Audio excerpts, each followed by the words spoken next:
मैं अचल मल्होत्रा के पास चलूं। मल्होत्रा साहब, स्पीकर ने भी अभी बात कही है और लगातार सबको पता ही है कि अभी तक गोटाबाया राजपक्षे ने इस्तीफा नहीं दिया है और रानिल विक्रमसिंघे को वो राष्ट्रपति के तौर पर एक्सेप्ट करने को बाकी पॉलिटिकल पार्टीज तैयार नहीं है। तो ऐसे में अब क्या उपाय है, पॉलिटिकल ऑप्शन क्या है वहां पर? क्या संसद कन्वीन करके सभी दलों की जो एक अलग सरकार है वो पहले बनाई जाएगी? किस तरह से बात आगे बढ़ेगी पॉलिटिकली? या सेना बीच में, हम जैसे कि कल भी चर्चा कर रहे थे, सेना को लाया जाएगा? देखिए, सेना के आने की संभावना तो तभी होगी जो अभी तक का by and large peaceful demonstrations हो रही हैं, अगर ये अनफॉर्चुनेटली वायलेंट हो जाती हैं, काबू से बाहर चली जाती हैं, तो हो सकता है फिर सेना को इंटरवीन करना पड़े। और समस्या अगर उससे भी आगे बढ़ जाती है, ये गोटाबाया रिजाइन करने से मना करते हैं, पार्लियामेंट में कोई सहमति नहीं बनती है। लेकिन ये तो आप है कि बोलते हैं ना कि from fire to fry pan, अगर वो वहां आर्मी का रूल आ जाता है तो ये कोई पॉजिटिव डेवलपमेंट नहीं होगी, सिवाय इसके कि शायद सड़कों पे मारधाड़ रुक जाए और थोड़ा डिसिप्लिन लाने की कोशिश करे। क्योंकि श्रीलंका की आर्मी भी काफी ब्रूटल है। जब उन्होंने एलटीटी को एलिमिनेट किया था तो तब सामने आया था कि जब वो ब्रूटैलिटी पे उतर आती है तो फिर उनका भी मुकाबला बहुत कम लोग कर पाता है इस मामले। और ये राजपक्षे परिवार तो उसके फोर फ्रंट में था उस। जी हाँ, राजपक्षे जो अभी खास तौर से गोटाबाया राजपक्षे हैं, उस समय डिफेंस सेक्रेटरी थे जब इन्होंने आर्मी को लीड किया था। Mahinda Rajapaksa of course top पे थे उस समय, लेकिन गोटाबाया राजपक्षे बहुत क्लोज थे आर्मी के। और शायद यही वजह है कि आर्मी ने उन्हें फैसिलिटेट भी किया, एयरफोर्स का उन्हें जहाज भी मिला। और वो जानबूझ कर रिजाइन शायद इसलिए भी नहीं कर रहे कि जब तक उन्हें अपनी पूरी तसल्ली नहीं हो जाती कि वो उनका परिवार और उनका जो चुराया हुआ पैसा किसी हद तक सेफ है और कोई आने वाले समय में कोई ऐसी जगह उन्हें मिल जाएगी जहां वो आराम से कम से कम छुप के ही सही आराम से रह पाएंगे। लेकिन जनता के सामने उन्होंने ऐलान किया 13 जुलाई का, तो जनता को तो मूर्ख महामूर्ख समझ ही रहे गोटाबाया राजपक्षे। एक बार फिर उन्होंने साबित किया ये। जी हाँ, वो तो टाइम बाई करने की बात थी। शायद उन्होंने जो शर्तें रखी या जो उनकी डिजायर, उन्हें लगा 5-4 दिन में ये सब हो जाएगा।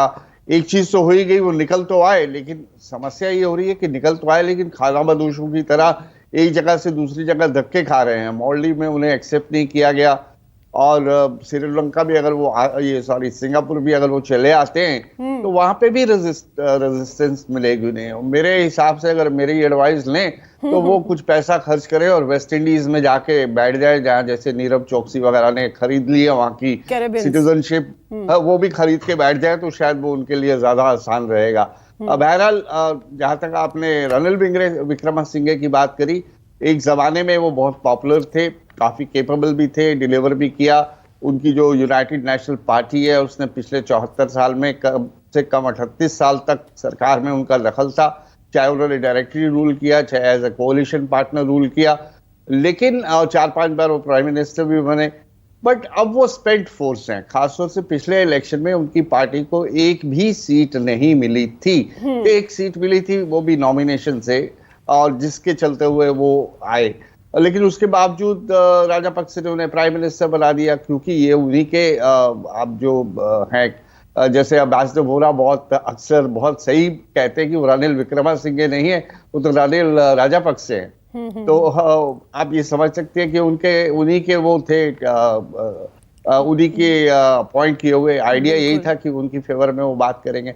उनकी एक्सेप्टेबिलिटी 0 है, पब्लिक में भी, इलेक्टोरेट में भी, मैंडेट भी नहीं है उनके पास। और इसीलिए वहां की पॉलिटिकल पार्टीज भी उनको एक्सेप्ट नहीं कर रही। और हमें ये नहीं भूलना चाहिए कि कुछ रोज पहले उन्होंने इस्तीफा दिया था जनता के दबाव में, और राष्ट्रपति के बाद अब जनता उनके आवास, उनके कार्यालय में जाकर घुस गई थी। तो रानिल विक्रमसिंघे को तो हटना ही चाहिए। मंजू सेठ, क्योंकि एक महिला राजनयिक से बात कर रही हूँ मैं, इसमें महिला पुरुष की बात नहीं है, लेकिन मुझे अचानक याद आया हल्के में कि अब श्रीमय वो भंडारा नायके का समय था, चंद्रिका कुमारतुंग था। श्रीलंका के लोग तो सोचते होंगे भैया एक महिला स्टेट्समैन ही अच्छी थी हमारे लिए, महिलाएं ही अच्छी थी हमारे लिए। मतलब मैं यहाँ पर सेक्सिज्म नहीं डाल रही हूँ, लेकिन ये फैक्ट है अब आज के हालात को देखें तो।